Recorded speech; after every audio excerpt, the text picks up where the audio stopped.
Oh, the invisible man. Why, hello everyone. Welcome to another episode of Musical Mire. My name is Mark Davis Stallard, and this guy on my right is Ryan Jans, and we are It's All in the Mind. Yeah, one day we'll work out that latency so we don't have to worry about that's that lag. It's the lag. Anyhow, so those of you who have not joined us before, or you're not sure, or you're stumbling across this on Periscope, or you're just seeing this on someone's timeline down the road, we're a two-piece band.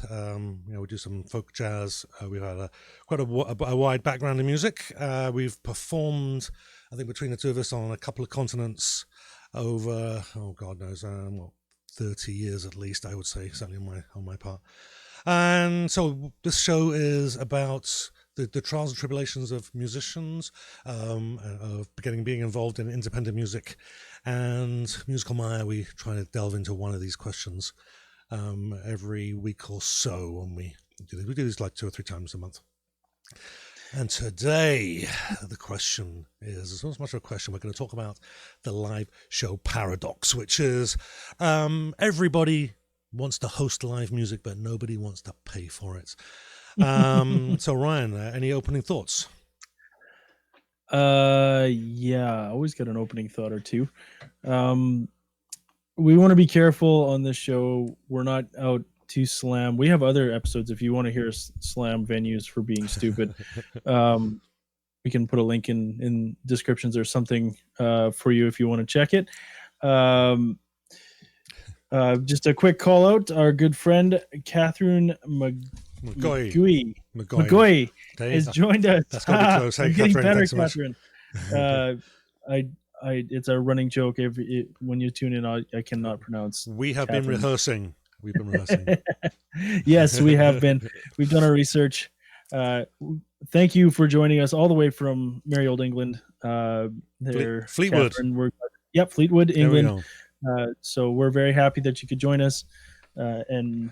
So anyways, we are not, this episode is not intended to call out or bring to task certain venues, either locally or abroad. We're just using this as an example, just throwing it out there, and something for you all to be mindful of. I think I've touched on it in other points before, especially on the ones where we said about playing for free. I'll play for free if your bar holds 500 people who want to listen to me. No problem. Because then I could sell them a t-shirt or an album or something, and it's worth my while to go. But if you're a struggling bar and you want to use me to get to all my friends so that they'll buy for you, you're going to be sorely disappointed, because that's not quite how it's going to work out for you. So just to keep that in mind, and I guess we can get her started.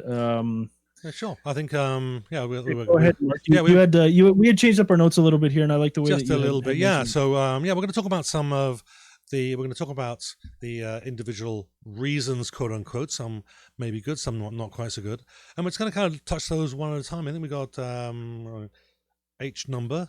Okay, I didn't use numbers in my notes, but so 7 or 8 or so. I may have doubled up, but we'll find out as we go.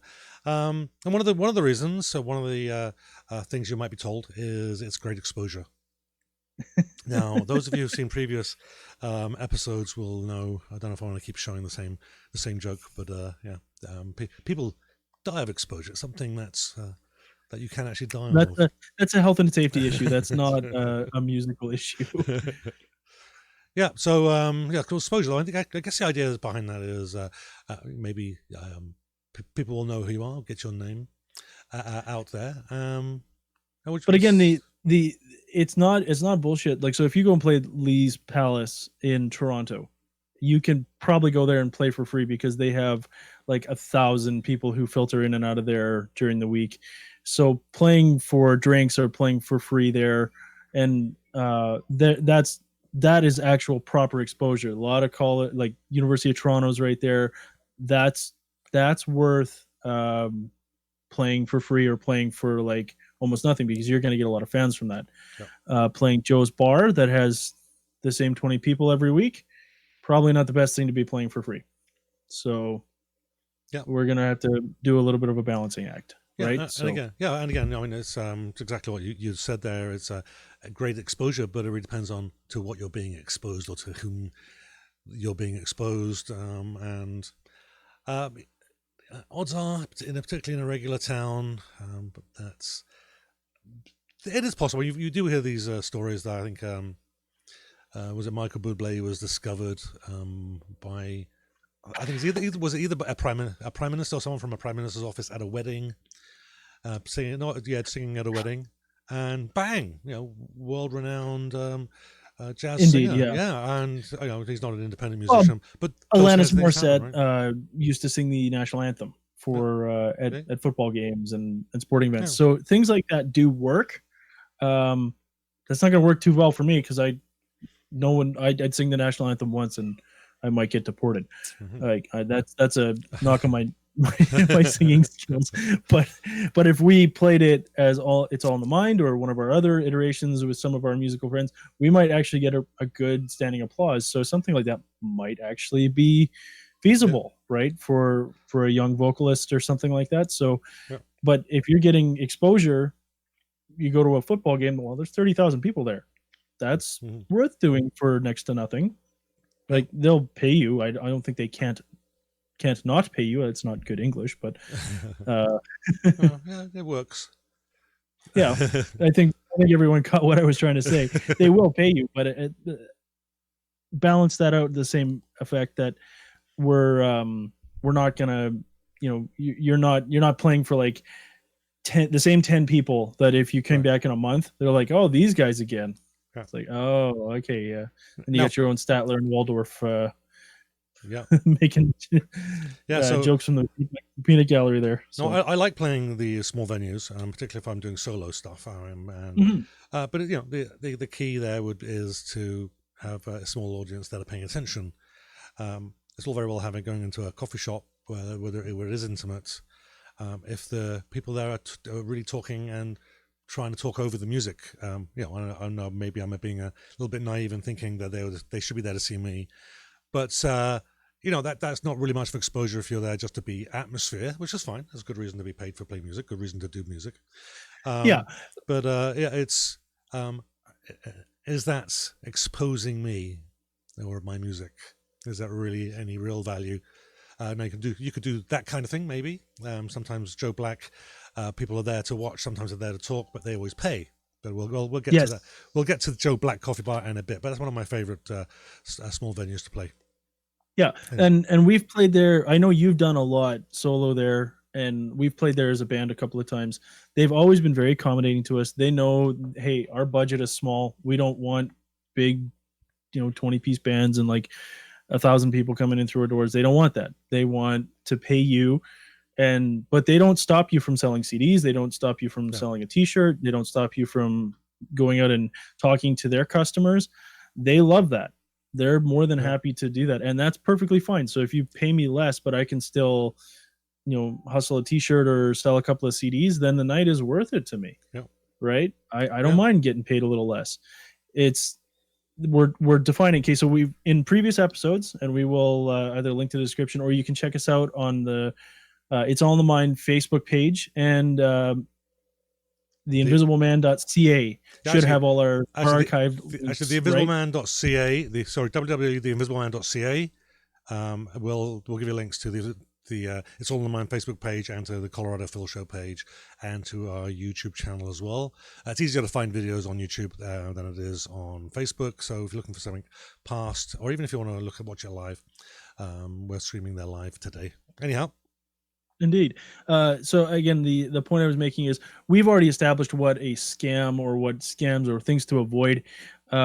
This isn't even a gray area. They're being upfront with you. Hey, this is our music budget. We can pay you $50 for the night. That's what we can do for you. They're upfront, but you can set up merch. You can set up banners. You can talk to our clientele. You can do all those things, and it's perfectly fine. So that's not a scam at all. It's not the best paying, but it just means you got to work a little harder to get a few extra dollars, right? So it's actually worth doing. No. And so another reason, quote unquote, to play for free is you need the experience. It's great experience for you. Put the word experience in any adjective, no adverb in there, and so the question though really is while I only know 3 chords and I've been playing the guitar for 6 months and I've got a decent singing voice, okay, maybe singing at church or at a youth club or even a coffee shop if you know someone there, there may be value in that. What do you think then, Ryan? You know what? I would agree with that 100. That statement. It's worth it to go. And before I go down on this this rabbit trail, our good friend and fellow Winnipegger Chris Hlady is here. Hello, Chris. Thanks for joining us, buddy. Thanks for man. So, anyways, yes, if you have limited exposure to, or like you've been playing for 6 months or a year, and you finally worked up the confidence, playing for a lower price probably is better because. I mean, and this is all something we have to face. When we first started our first couple of gigs compared to what we're able to produce now, or even when we're at the height, it's not as good, right? We have to agree that at the beginning, we all kind of suck a little bit. And it's that adage, how do you get experience without a job, right? Well, you go out, you do your best, and you keep going. Right. So the level of experience is pretty fair to the level of to pay. What really, where you get into scam territories, if you're like a band that's been playing together for years, you have seriously good musical chops and they're just not willing to pay for you. That's when you get into that sort of, for me at least, that's the defining line of where, okay, now we're getting taken advantage of versus they're just paying for the appropriate level, right? Yeah. So, and I think just to kind of go with what you're saying there with the scam versus being taken advantage of. Yeah, it might be a scam, but definitely being taken advantage of in a lot of these areas. I think I'd rather focus on that. And if you want to talk about scams, by the way, the last 3 shows we were talking various levels of scams. Go check those out. But I mean, we are certainly at that level where you have little experience. It is you're naive, and it's very easy enough to. You're naive, and we're vain as performers. Yeah. And don't feel bad. Right? Every one of us has done it. We've all been taken. I've been taken. Mark's been taken. We've almost been taken together as a band. It happens to everyone. That sounded a bit rude, but yes. Okay. Yeah. Sorry, trying to keep this PG. Indeed, yes. But yeah, that's the whole point. We all get conned at some point, no matter how cautious we are. So it happens to everyone. Hopefully, they didn't get you for much, or you caught it before you could get into serious trouble. So we actually have one more person joining us. The wonderful and amazing Sherry Cairns has joined us. Hey, Mark. Sherry. And now remember what I said about keeping it PG right, there, Mark. That's right. So. Okay, excellent. Right. So I think actually the next few points we could probably talk in one go, I think. Building the mailing list. So you can build your mailing list and get more contacts, get some more email addresses, that kind of thing. You'll get more clicks and downloads on your websites. That's another good one. And you can sell merchandise. Now, all of these things are valuable to a degree. So, Ryan. Well, absolutely, right? You can't really put can you put a money value on an email list, right? Now you have 20 people who didn't know about you before. Now we'll check out your website or your calendar if you've got one posted and be like, hey, I remember these guys. Hey, I remember that guy. They were playing, and in between sets they came and talked to me and my girlfriend or my whatever, me and my friends, and they seem like decent guys. We'll come and join them. So now you could put based what the price of admission for your next show times however many people responded, right? So you can put a monetized value, but that really isn't it's more of a relational currency that just sort of ensures that people are going to want to come and see you, right? If you come off as conceited, well, yeah, he was great. He played this song that I knew. He played Rocket Man, very like a great rendition of Rocket Man by Elton John, but he was a total jerk, right? Like so, uh, and then why would they want to come see you, right? But if they say, hey, that was really good, I like that. Then that it builds that relationship or that sort of like relational currency that's more valuable. Well, I don't want to say more valuable because, when you're only working, Right. you want food, you want money for food. Yeah. So now, there's that. and now to put that in perspective, you're playing into a room. Let's say you're playing to a room of 20 people, and you get all 20 of them to sign up, which is very unlikely. But let's say you do. And you send them out regular and interesting emails. The turnaround on that, the expected people that are expected to open those is about 10%. And Right. then the percentage of people actually taking action on that is a lot less. Now, that's fine if you've got hundreds or even thousands of people on your mailing list. But if, particularly if you're starting out or if you're small, maybe if you pick up 5 or 10 emails, that's really tiny. Right, so it really depends on that room size. The same with merchandise and CDs. Yeah, you could make a killing. You could sell 1,000 CDs if there are 1,000 people there buying. But the room is, if the room is empty, then no one's going to be parting with their money. And That's right. And actually, I think I'll probably have another an issue with that as well. Is that then it's the customers that are paying and not the venue, right? Yeah, So that's right. It's always the people on the bottom that end up paying. Yeah, the bottom. Sorry, I mean the bottom of the economic system. Right? That's what I mean. Not true. Not. I don't mean you say you're lower class or anything. Yeah, no. Just us. That's discussions over beers on a Saturday afternoon, man. That's which we do. That's a different show altogether. You can Yeah. tune into Mark's other show, Little Green Men, whenever he decides to make his next point. I recommend that you wear steel-toed boots because he will probably bring up a topic that will make you shudder or from a perspective and turn it on his ears. So there's our little plug for your side project there. And who knows when the next one is going to be? So it'll probably be a while yet, I suspect. But anyway, because I'm having so much fun doing the Invisible Man related stuff. Okay, so back on track. On top of that as well, and on that as well, we've got playing for tips. That's something that we can. Now, we did one show. We did talk about this in a previous episode. There was a place called Exquisite Taste, which is on Panets. That's right. It was kind of it's basically when Panet and McIver, if you're familiar with Winter Pig, Panet and McIver kind of turn into a big L shape, and no, not Panet, Plessy's Road. Plessy's, yeah. And so they were really good. Be careful with the geography, because there are a lot of people that aren't going to know what you're talking about. Yeah, it doesn't matter. No, I don't know if they're still there, but they, it was once a week or so, once a month they would have a live act, and it was for tips. And so I went along, just thought, well, we'll check it out. The people seemed nice, and they knew my wife, or I think my wife knew one of the people that had run the start of the place, and we went, and it was a lot of fun. And to our absolute pleasure, joy, or whatever, the owners actually stood up and said and encouraged people to pay, and we got actually a fair amount of money. One of our highest paying coffee shops for sure. For sure. Up until we started playing regularly at the Forks, at Finn McCool's, I think that was our best gig to date, and we did it twice there, right? I think Finn McHugh's, right? Yeah, at Finn McHugh's we played a couple of times, but up until we started playing at Finn's regularly, that was by far our best paying gig. Yeah, so it can pay, but it really depends on the venue, and it all comes down to that one thing. You know what? You're not going to... actually, all of these come down to the same thing. The exposure is going to be worthless to you.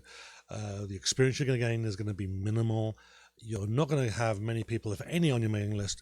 You're not going to get any clicks on your website, regardless of how many flyers you bring out and cards. You're not going to sell any merchandise. You're not going to get many tips if there's nobody there. All right, right. And I've played a gig with 2 people and a dog, and one of those was the bartender and his dog. That was going back in England many years ago. So don't play a nightclub at lunchtime. That's the rule. So I think I was in Portsmouth many years ago. Gavin, if we ever get him on the show, we'll reminisce about some of that stuff. Anyhow, so if you have a full room, all those could be reasonable reasons to play for free. But if there's no one there, particularly as you're starting up or a relatively small niche group, you're not going to be able to. It's not really going to be worth your while. Yeah. So, and one other thing too, like the tips thing, it's you have to balance it out, because if you play a regular place and they always pay you, they say, hey, we only pay for tips. You could probably have 2 or 3 really good shows and then get nothing for like the next 3. So then you have to average it out and say, okay, well, you know, and that could be anything. Like, there could be a number of things. It could be season. It could be the time of year, right? And so like everyone assumes that winter is probably the best time for us musicians in Winnipeg because there's nothing to do, so people want to go out. Well, when it's -40 with a wind chill, nobody wants to go out, including me. I don't care if they're going to pay me. Well, I do care if they're going to pay me, but it's going to be a lot more difficult for everyone to want to go out and when it's outside. So there's lots of factors that can affect. Political climate can change it if people feel like there's economic issues. I mean, there's all kinds of things that affect us indirectly as well and can affect how people tip, right? People could love your show and then you play a song that might rub them the wrong way, and then all of a sudden, instead of giving you $5, they give you $1, right? So I mean, there's all kinds of things that can factor into that. So it's not really reliable. Now, part of that is just knowing your audience. If you go to Wolseley and start playing heavy metal, you're not going to get a whole lot. Wolseley's are hippie, more of a hippie sort of like modern kind of millennial, a lot of students, a lot of green people in that area. Fine. That's perfectly fine. Probably not the best place to be playing metal. You're just going to get a smaller chunk of people. But if you go in there and start playing Simon and Garfunkel, some Beatles, particularly early Beatles, something that's a little bit more folky and a little bit more that's going to fit in there, you're going to win every time, right? You go in there and start playing hair metal, no, it's just not going to work, right? They're going to pay you to go away. And so part of that just comes down to knowing your audience too, right? So you can sort of control the beast, but not overly. So playing for tips is good if you know your audience and you know sort of how they'll, or can predict how they'll react. Otherwise, it can be just as unpredictable as trying to find a venue that will pay you consistently. Right. So. Okay. So so let's move on to the next point. Is what is the? I think I've written this down wrong, Ryan. It should be. Why is it bad to play for free? I've got when. But why is it? I guess there are a couple of points. We can probably go through these relatively quickly. It devalues the market. Now, what that means is, why should someone pay me and Ryan to play if there's another duo somewhere that's going to do it for nothing? Well, you know, in this world in which we live, we or actually I do like Paul McCartney, in this world in which we live in, then we want to try and, you know, spend have as few expenses and as much profit as we can, and that's how businesses work. And so they're going to go for the cheaper or the free. They're not necessarily always, but it does make it harder for you know, those of us that don't want to play for experience anymore, or feel we've had enough exposure. Now we want to, you know, we want to eat now. Exactly. And so, so why should someone pay for us if they can get someone is equally good or close for free? Well, and again, that comes down to a kind of couple of different factors, I would imagine. When you and you have to look at it as though you're a consumer, okay? Like the bar owner is you've got a house to maintain. You look at these 3 companies that are going to do a job for you.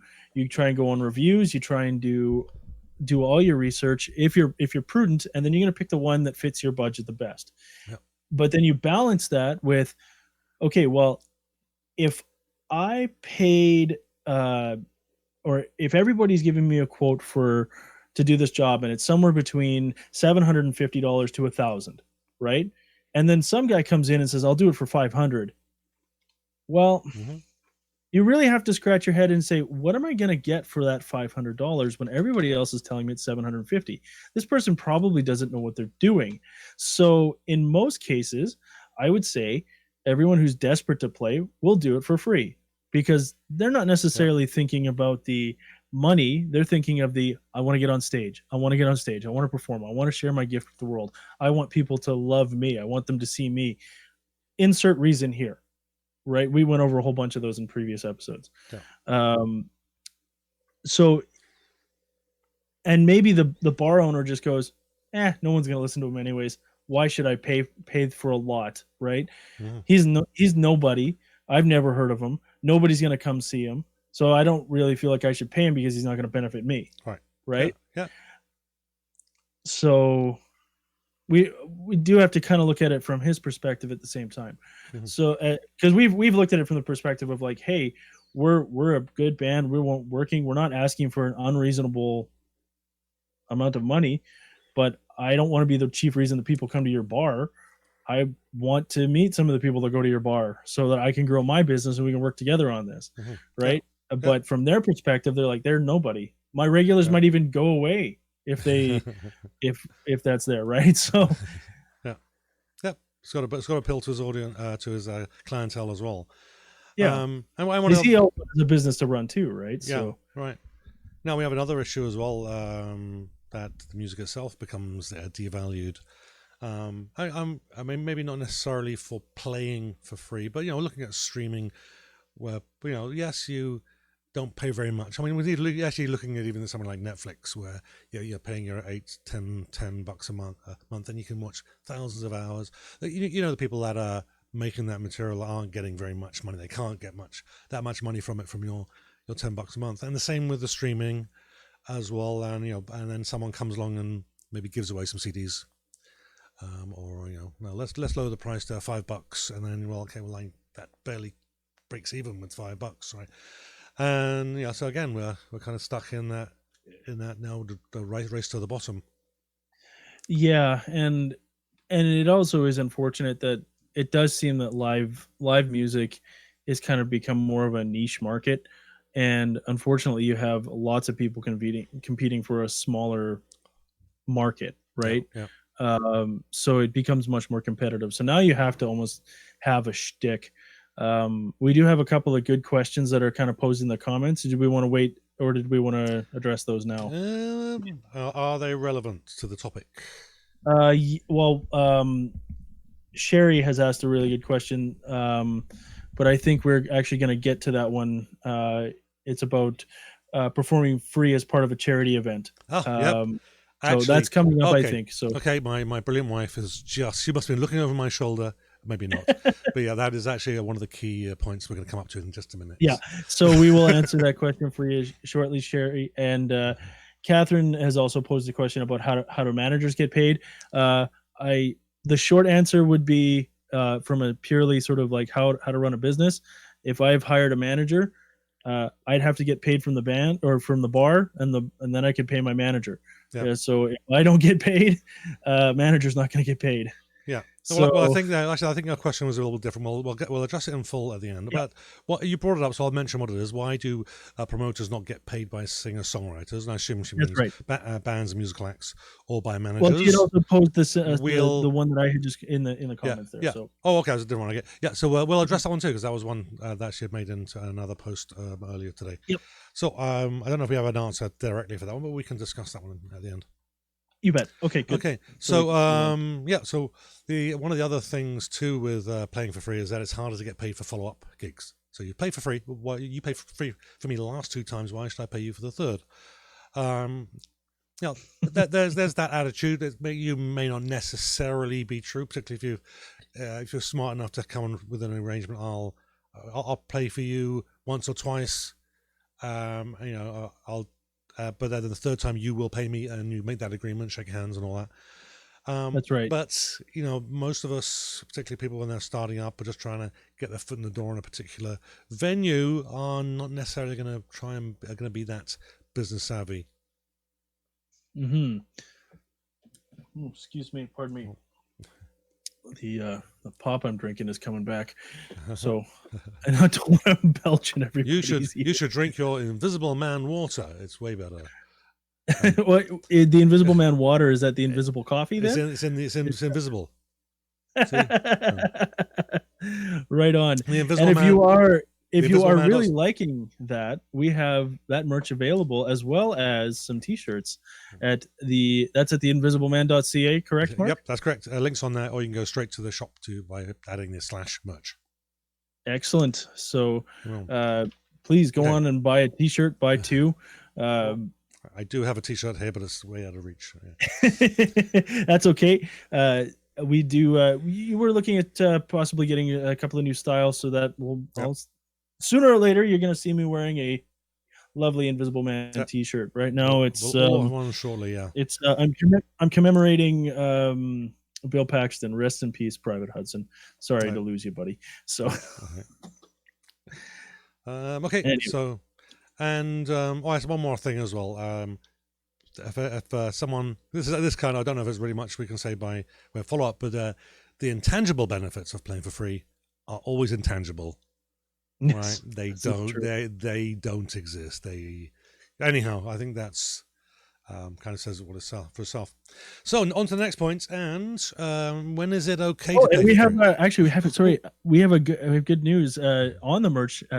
There, Shaleem, our good friend Shaleem, has snuck in under the radar. Didn't even notice. I must have been talking. So we're going to say hi to Shaleem. Hey, Shaleem. Shaleem has just ordered a T-shirt and a 20-ounce mug. Woohoo! Thank you very much, Shaleem. Hey, thanks so much. Attaboy. Way to set the example. Yep, and I use the mugs myself. I'm yet to actually get the T-shirt to fit. I ordered one too small. Anyway, I'm trying to lose weight so I can fit into it because I'm too tight to buy a new one. Anyway, he's going to be a very Winnipegger. Yeah, okay. Anyhow, okay. So when is it okay to play for free?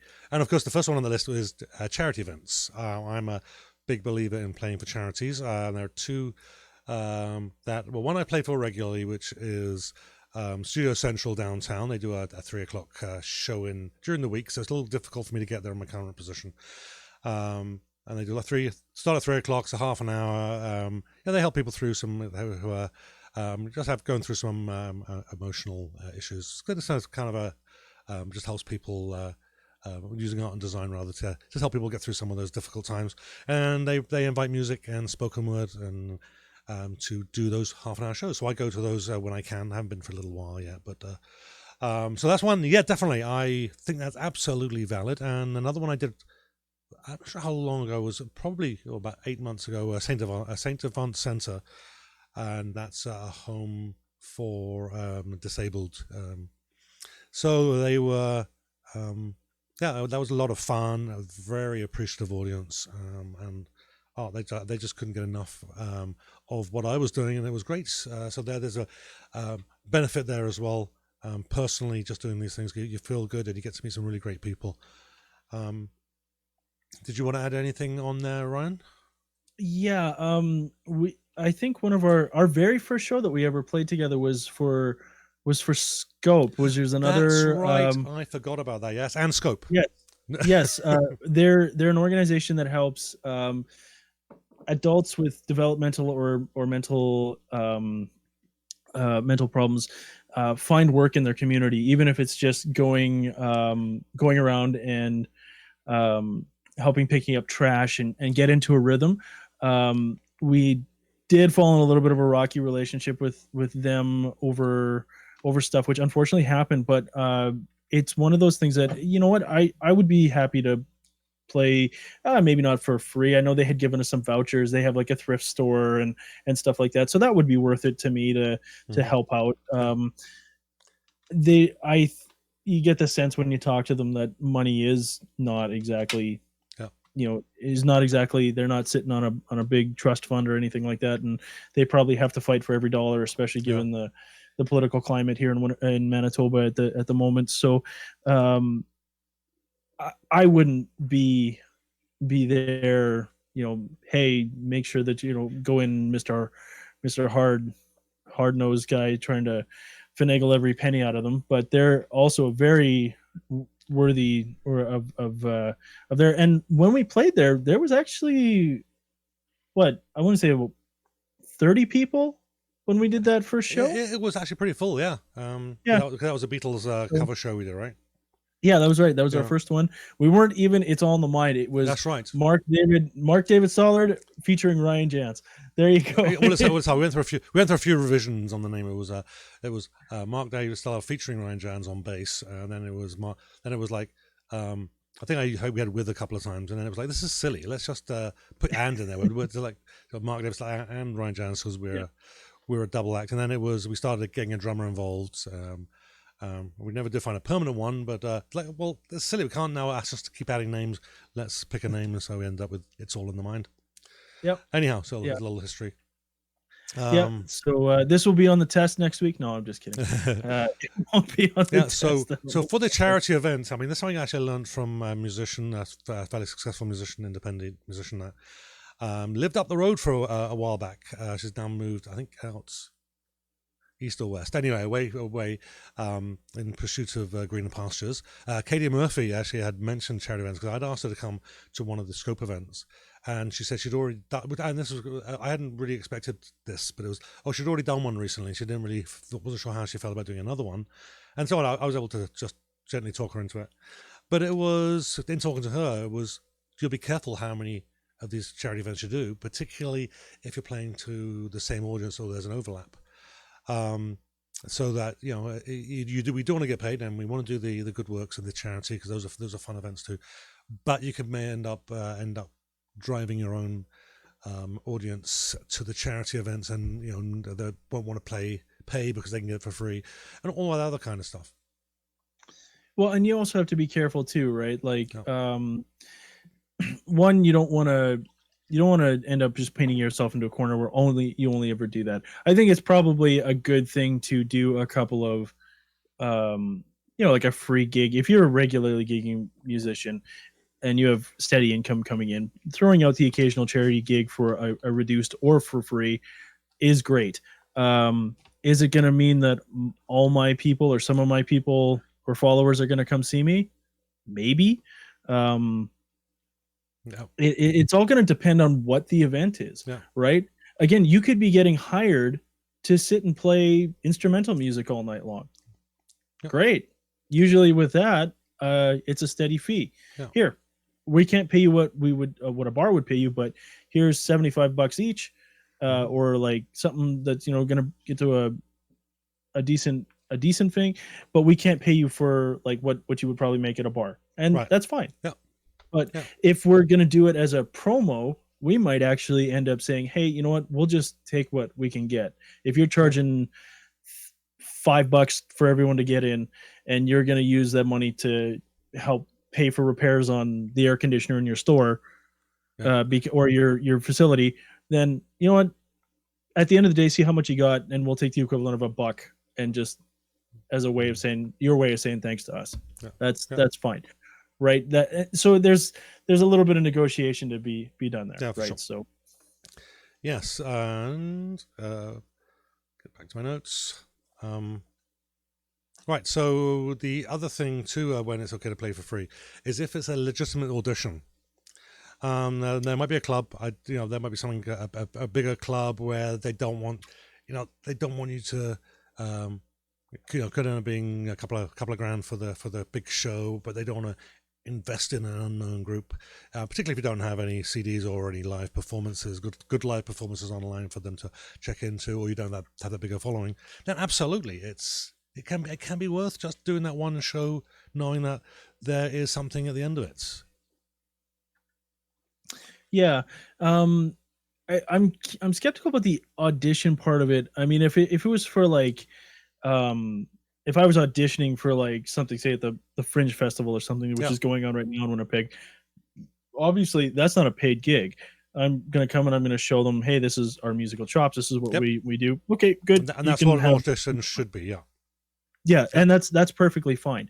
That might even just be enough to get me to play for free on the stage, which at Cube, maybe in front of a smaller audience. Which is fine, because they will not stop you from selling merch. They will not stop you from going out in the crowd and meeting all the people or talking to the people from on stage. So that to me would be worth it, going to audition. We didn't really touch on it. I think the thought had, because as you mentioned, audition. We talked about the battles bands, the last musical Mire. They sometimes consider that to be auditioning. So you have to be careful about how they word things. But again, that just comes down to read, ask questions ad nauseum. Right? If you've got to sell tickets, if you want to check that, you can check out our archived. If you have to pay for it, it's not an audition, right? Right? Indeed. You shouldn't have to pay to go anywhere. Yep. So okay, moving on. Now, we've been talking about being paid. We've gone back on. We talked about the good, the bad, and the ugly there, and the whys and the ins and outs.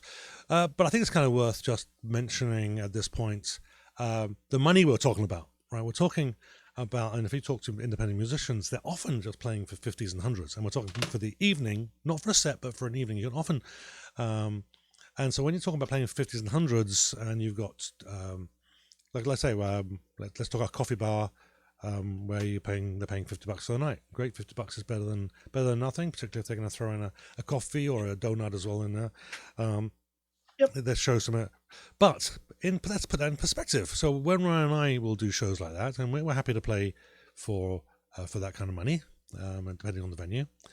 But actually narrow that down. So we do usually it's a two sets of about 40 to 45 minutes.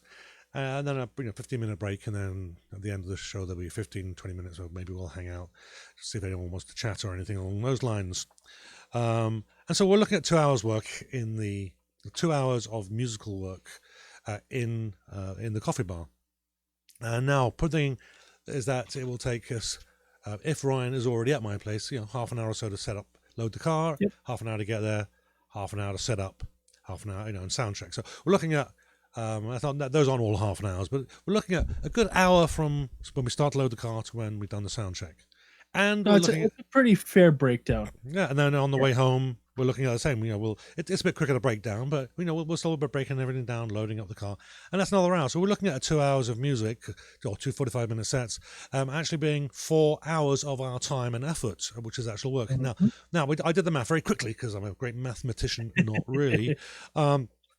For a $50 show where we both get $50, sorry, where we get $50 between us. Sorry, so we narrow that down to an hourly rate of 8 hours is $6.25 an hour that we get paid. Yep. Right. So they put that's half minimum wage, I think. Right. There's probably someone that's really good at numbers is going to say no. It's even lower than that. Half, but it's a little over half of that's what right, minimum wages. Yeah. So I know it sounds like a lot, $50. Oh wow, man, that's easy money. It really wasn't. And if you factored in what it costs, $50 is about what. Now, if I made $50 on my own, $50 is what I would make or what I would spend on strings for the year. So. I've basically strung my instrument for the year if I made $50 on my own. That doesn't also count the time that I've spent practicing, writing, revising, practicing with Mark, revising with Mark, whatever monetary cost it might take for me to go to Mark's place or Mark coming to my place. They're practicing the introductions. Yep, exactly. And we are. Yeah, right. It's all in the mind. Yes. I think it's all in the mind that we're going to be able to do that little shtick on here with latency. I think, you know what we should do, Mark? Let's pre-record that so that we can. I'll come to your place and we'll pre-record it. And we'll pre-record it on separate tracks, and I'll edit it together. Anyhow, there you go. So we can always have it. Hope no one sees the join. Yeah. Yeah. Exactly.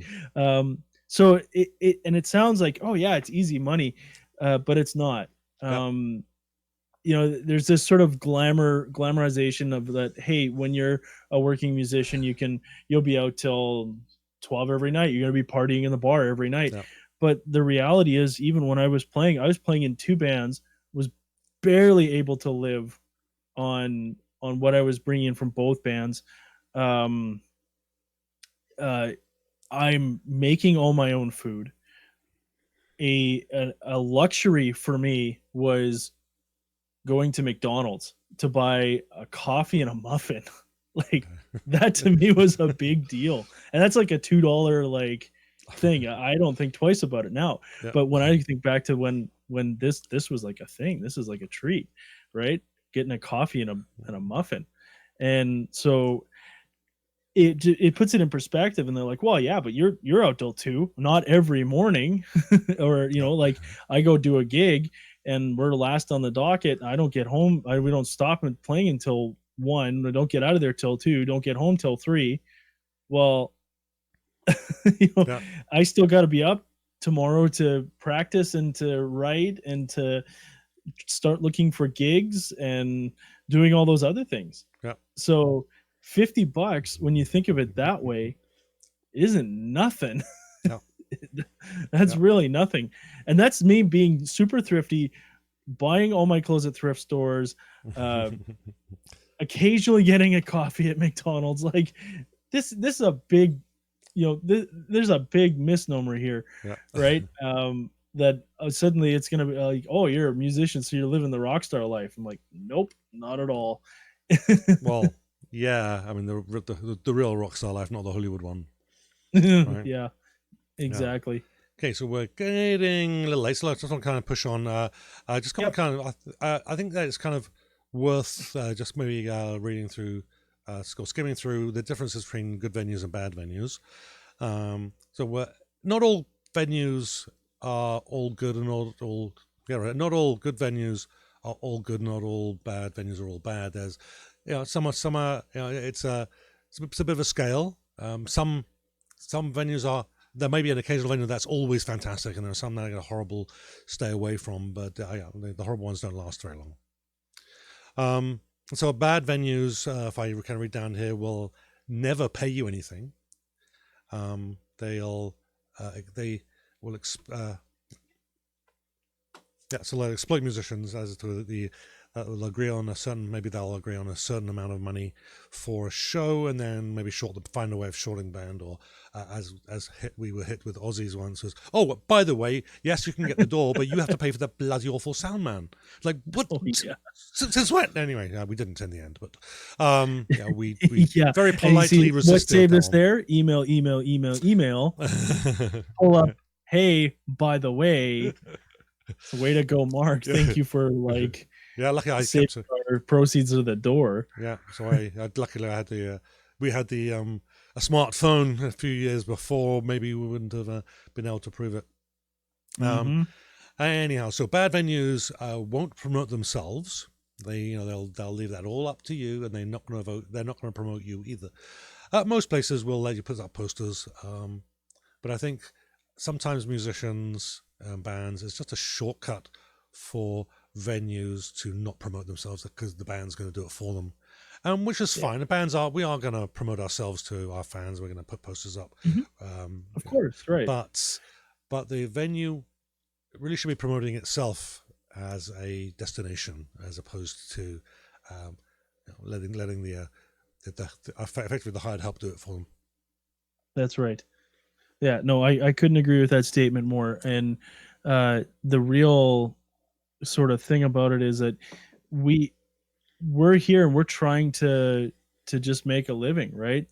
If we're a touring band and we're gaining some headway, of course you don't have to work very hard to promote your band. Hey, this band is coming to this bar. People are going to come because you're famous, you're popular, you're on mainstream radio. That's fine. I live in Elmwood. I was living out of a it's funny. I owned the house. I co-owned it with my parents. I wasn't having a regular income, so I sold it back to them and made like an agreement with them that I could to look after the house while I'm not working, and I'll pay them when I get income coming in. I literally was living in my parents' basement. And we were practicing there. Yeah. We practiced there, yeah. So it's no one's going out of their way. Even with my friends, I could only market to them once every 6 or 7 months. Of course, I put out the invite every time, but I can only rely on my friends to come to a handful of shows a year. Right. Yeah. It's not unfair for me to think that they're just gonna because they're my friends are gonna come and see me play the same half a dozen songs every time, right? Yeah. So Yeah.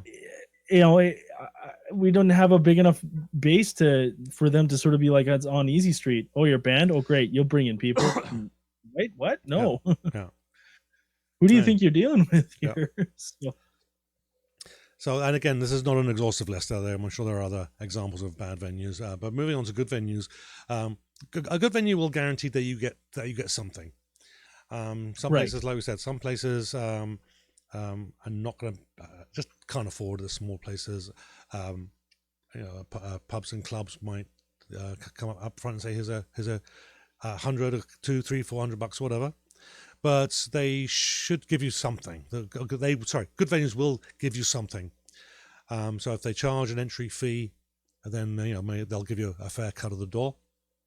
And maybe they should pay you a set amount for the show, or at the very least give you some free food and drinks. And if they're paying you, some really good venues may give you a free drinks and food anyway, or at least maybe a discount. And they'll obviously the opposite of what's for a bad venue would do. They'll promote you, and they'll put your posters where it can be seen, and they'll promote themselves. And usually those good venues are a destination venue. Even something small like Joe Black Coffee Bar is a destination. There are people there. On a nice day, you can quite easily expect 20 or 30 people to pass through. While you're playing, they'll sit down, listen to a couple of songs, give you the thumbs up as they leave.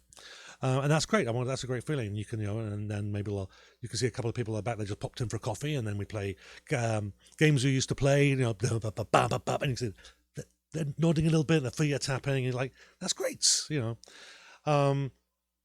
those kind of little venues that won't pay you much, don't necessarily pay much, but they'll promote you, they'll put it up there, and it's well worth seeing, right? And they've turned into a destination location now. And there are bigger places like the Pyramids, a big, massive destination for clubs, for dancing and all other stuff. Exactly. Right? So there's a couple of. We've never played at the Pyramid. I don't know if it's our side kind of venue or not. I've never been in there. To put that into perspective, you could rent out the Pyramid, but bands like Sloan, a great Canadian sort of independent band that's been around since the mid '90s, plays there. Yeah. So and they won't have a problem filling that room. Yeah. I might. Yeah, I think we would struggle. Maybe another couple of months of the Musical Mire and the Invisible Man shows. Then we'll pack the place. Maybe if we continue with the dreaming. Yes, one day maybe. Back to reality. Now, good venues will also let you negotiate as well. So they may come along and say, if you bring in X number of people, then they'll give you a bit more. Or if they make, I think, Finn McHugh's, get these right, so too many Finn pubs. They would give us you'll get a cut of the door, and if sales are through the roof, if they've sold a lot of food, a lot of people coming in, that we'll get more. We'll get more money, more of the door. Yeah, I think the big thing that they always had was the deal was, hey, we've got we're going to pay you a set price. Here's $300. That's $300 for the band. So it's not like $300 each, but it's $300 for the band, guaranteed. But you have to play all night. Okay, no problem. We can do that.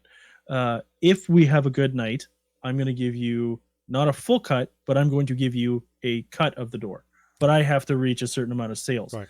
And when he talks to you like that, it's like, oh, great, no problem. So he doesn't lose because he's budgeted for a band, right? Yeah. So he's not losing on his budget. I'm not losing because I'm getting paid, and I'm going to get paid decent.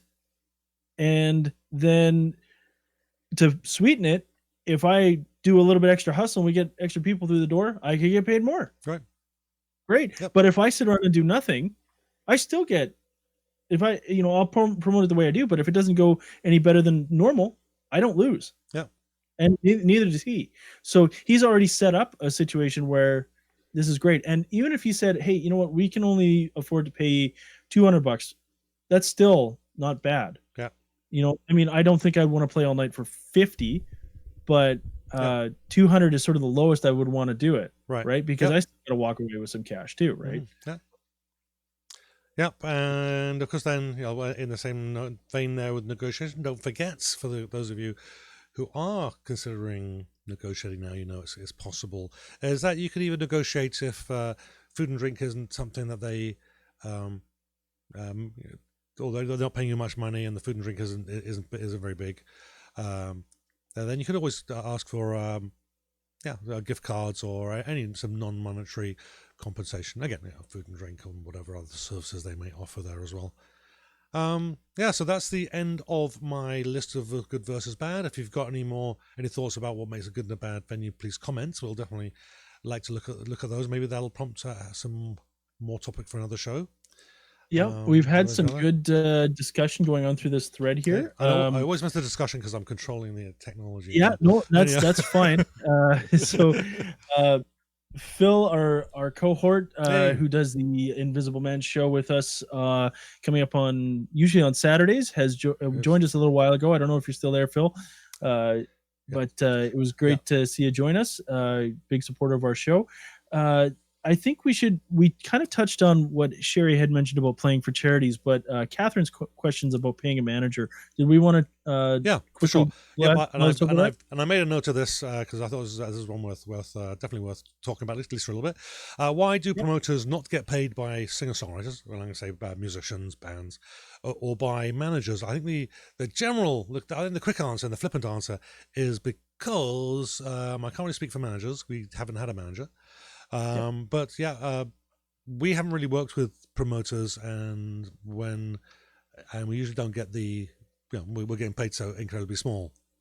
And I think that a promoter who is working with a group should have that agreement ahead of time. That needs to be something. If you're working with someone, then that should be part of the deal. Because I don't think there's any group of musicians that would begrudge a reasonable cut, right?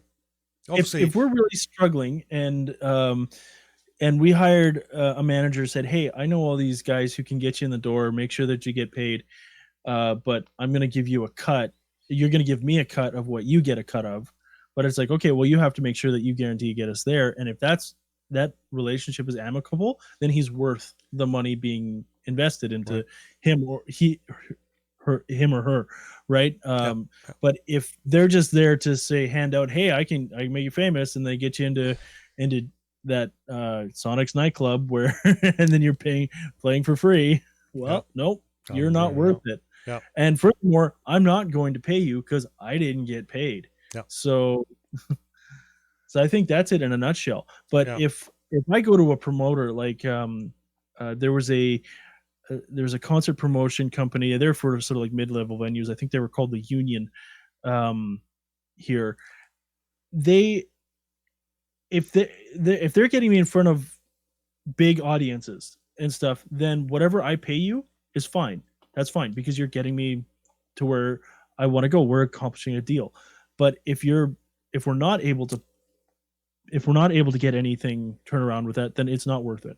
Right. And again, just like venues, any management company that's worth dealing with, any manager, any conglomerate, band, whatever you want to call it, that is worth dealing with, is going to allow you to negotiate, right? They're going to say, well, they're going to know, hey, this is what we want. They're going to bid a little higher, thinking that you're going to finagle them down. You're going to meet somewhere in the middle, and that's all just part of it, right? Okay, we'll pay you a little bit more from the venue, but you can't touch any of our CD or T-shirt sales. Mm-hmm. Okay, fair enough, right? Yeah. Or they'll take a smaller cut of the T-shirt sales and a slightly larger one of the one there, right? So, yeah. So I think the question of why just kind of comes down because there's not that much money there in the first place. Mm-hmm. And I guess it depends what you mean by promoter as well. I mean, if there's a formal arrangement, there should be some money changing hands or some kind of payment changing hands, sharing in whatever the band's getting. That absolutely, as long as everyone's in agreement beforehand. But if we're looking about promoters, like we're promoting on this show or on the main show, we promote independent music. We have guests on and we promote the stuff. We don't get paid. We don't get paid for that, and we're not asking to get paid for that. At some That's point, right. at some point when our viewership is high enough, we may start monetizing the videos. We're asking for you guys to help us out by buying merch. Not a requirement, but would be nice for us. But we're not asking those bands to pay us in that regard. So this is an informal arrangement. And we're helping them because we want to promote their music, and it also helps get the word out for our music as well, and it's good for everybody. That's right. Yeah. So when Colorado Phil comes on our show and is co-hosting with us, Phil's not getting any cash out of this. We're promoting his show, obviously, and we're scratching his back, he's scratching ours. We know that eventually we could potentially get monetized it. That's fine. We're not there yet, so we don't argue or make that a point. When we have people like Carrie Luce Forsyth, who was just on our show with Load, promoting her new CD. Loose Overload. Loose Overload. Definitely worth going to see. It's done by CD Baby, so I would play you some music, but we got shut down by CD Baby one time for playing someone's music. So let's not do that. Why can't I think of her name? The lady who did that. She's the HDB radio. Carla. Yeah, Carla. Carla Bonnell. How dare you forget? Yes, how dare I forget? It totally was gone. When Carla had it's a beautiful song. We promote it. We're not getting a dime from her. We're not going to ask for a dime from her. If we had 1 million viewers, Carla, throw us something. But we don't. Yeah. So we're not. Yeah, and actually in that kind of case, if we have more viewers and we can direct people that way, then then that's how she will get paid from us, right?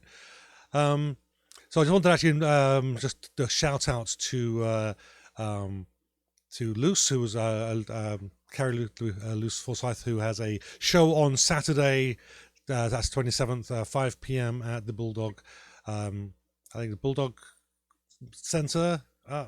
There is actually a link on the Invisible Man show page. We have a calendar, and it's in there. It's 1364 Main Street. It's actually a pre-release party for a documentary from independent musicians that has taken part in, that Load has taken part in, Canadian homegrown pre-release party. Be there. I think I'm maybe heading out there. So, So if I go, I'll see you there. Definitely worth checking. I unfortunately will not at that particular point in time. I will be. I'll probably be on. I'm going to say Vancouver Island at that point when that show starts. That was very unthoughtful of you. That was very selfish. Anyhow.